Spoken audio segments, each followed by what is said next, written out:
chances are that if you're here today, you're already doing extraordinary things in the world to make this world a better place. And if you're on this path to bringing change, you know that sometimes it can be an uphill battle. People are going to tell you that the economy is bad, and or when you get bigger, or when you get there, that's when you want to make the change. Not right now. And how does listening to all of this make you feel? How do you move through these challenges?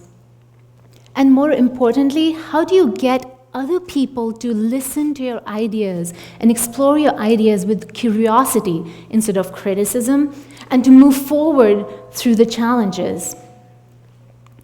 For the first 33 years of my life, I was living a story passed on to me by my parents, my Indian culture and education.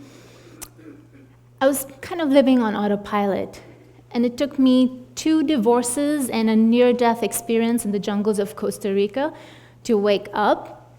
So from being in an arranged marriage in India to being a single mom and a business professor in a foreign culture, to marrying an American and becoming a mindfulness consultant, I've been through a lot of changes. And what helped me move through these challenges and to bring changes in my own life and in my work was mindfulness. So I'm here to convince you in the next 8 minutes that in order to bring sustainable change, we need to come together and bring mindfulness into all sectors of society. My hope is that you leave today challenged and inspired to start thinking, what are the ways that you are going to participate in this movement? So let me start by explaining, what does mindfulness even mean? We all talk about mindfulness these days, and you're probably sitting out there, yeah, I'm mindful, I'm aware of my thoughts and my decisions, except you are not. Research shows that almost 50% of the time, your mind has wandered away from the task at hand without you even knowing it. And 95% of our decisions are made by the unconscious mind. So the reason we are not able to change is because we get stuck in old thinking patterns. So for example, if you were exposed to this image of a square, and the next time you were to see this kind of a shape, your mind is going to jump to the conclusion that this is a square, except it could be an octagon or so many other things.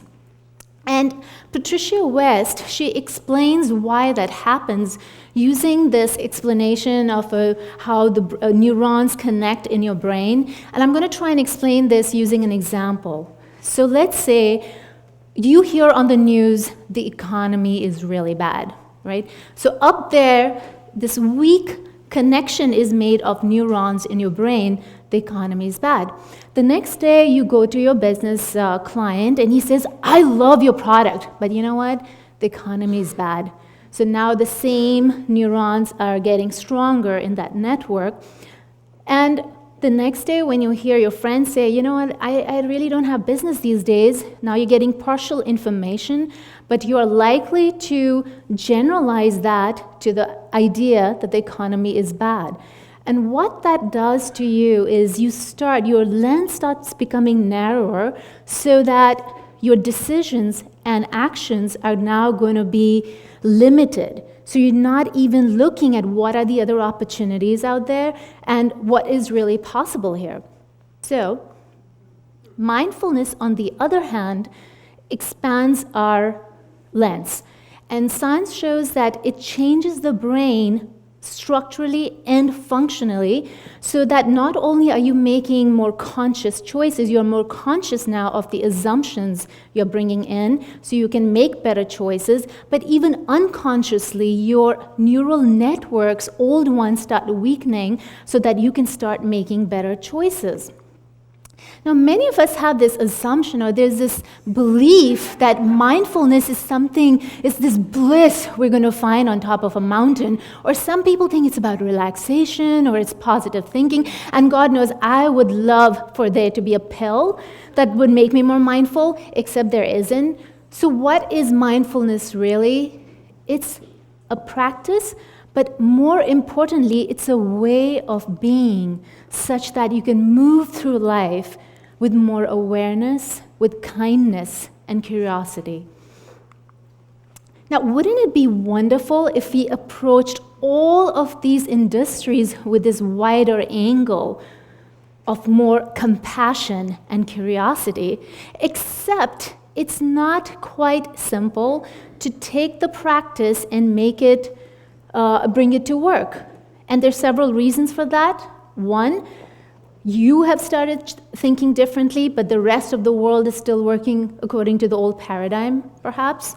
Or you're seeing the bigger picture, and everyone else is still working through that narrow lens. And what does it even mean to be mindful at work? If you're a lawyer and you have a mindfulness practice, how does mindfulness really inform your work as a lawyer?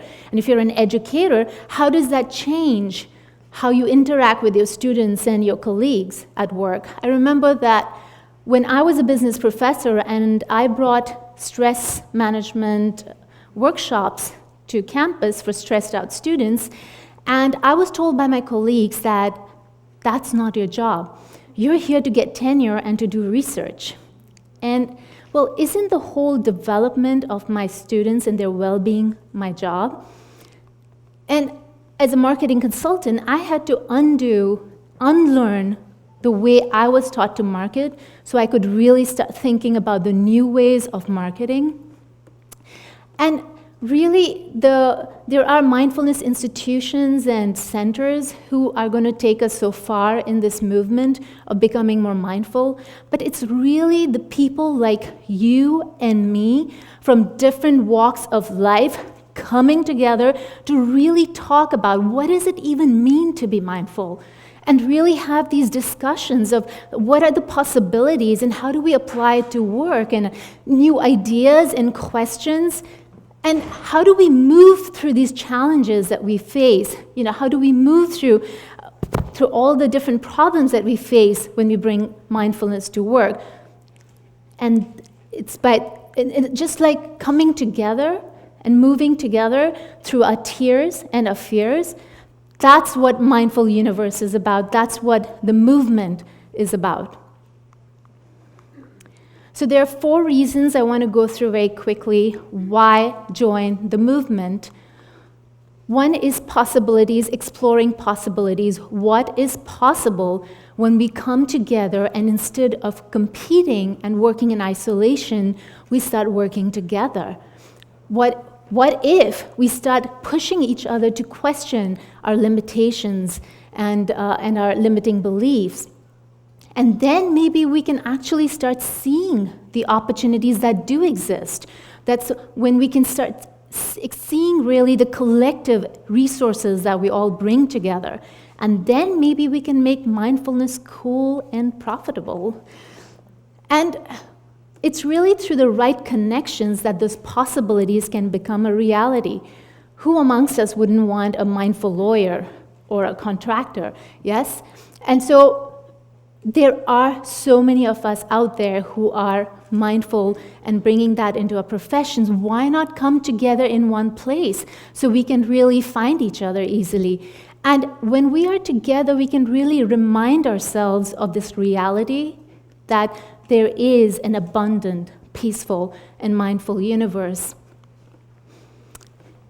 And we can find a voice for this message on Mindful Universe.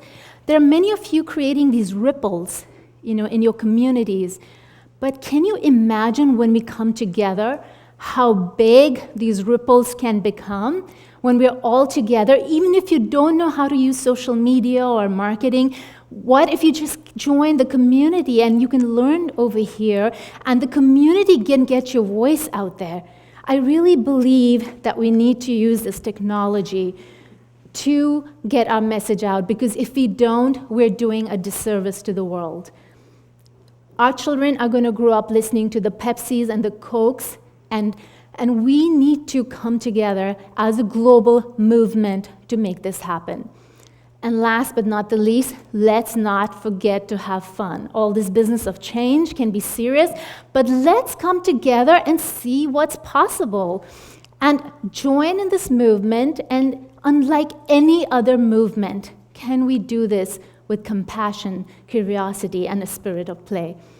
So if until now you felt that you were not able to bring change because you were alone or you didn't have the resources, well, now you have a community of like-minded people who can support you. You have the means, mindfulness, and you have the community support you. What are you going to do next? Thank you.